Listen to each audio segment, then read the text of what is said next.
সমালোচিত হতে গেলে যোগ্যতা লাগে বস। সমালোচনা করতে গেলে কোনো যোগ্যতা লাগে না। সমালোচিত হতে হলে তার নিজস্ব কিছু অ্যাসেট থাকতে হয়।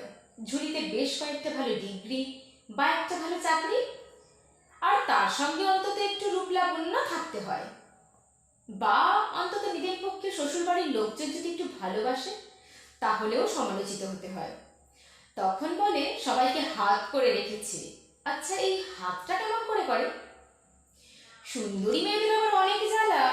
পরীক্ষায় ভালো নম্বর পেলেও বলে মুখ দেখে দিয়েছে, কারণ তাকে দেখতে সুন্দর। মানে সুন্দরী মেয়েরা না লিখেই নম্বর পেয়ে যায়। আচ্ছা, ফাঁকা খাতায় নম্বরটা কি হিসাবে দেয়?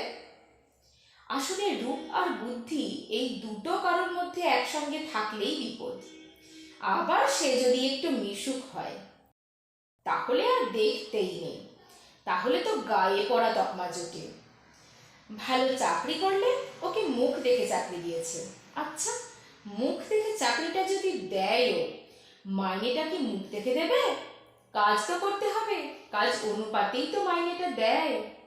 বাড়ির বউ যদি শ্বশুর বাড়ির লোকের সাথে খারাপ থাকে, তাহলে বউটা খারাপ। আর যদি ভালো থাকে, তাহলে শাশুড়িটা আসলে খুব ভালো।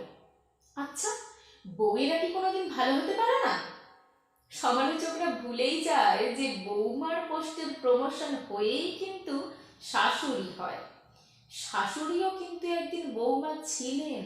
এ তো গেল সমালোচিতদের কথা। এবার আসি সমালোচকদের কথায়। আগে ভাবতাম সমালোচকদের কোনো কাজ নেই, এখন বুঝতে পারি।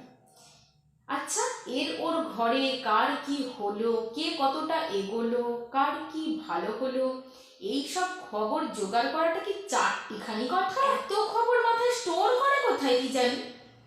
এদের স্টোরেজ কার্ডটা বোধহয় অনেক জিবির হয়, তাই না? সে যাই হোক, সবশেষে একটা কথা, সমালোচিত হলে তবে বুঝবে তুমি এগোচ্ছ, ঠিকঠাক এগোচ্ছ। হ্যাঁ, সমালোচকদের ভয়ে তুমি তোমার ইঁদুর দৌড়ের বিপরীত পথে হাঁটাটা বন্ধ করে দিও না যেন। আরে ওদেরও তো কিছু কাজ চাই, তাই না? তাই ওদেরও কিছু কাজ হোক, আর সমালোচিতরা নিজেদের সাফল্যে উজ্জ্বল হোক। নমস্কার।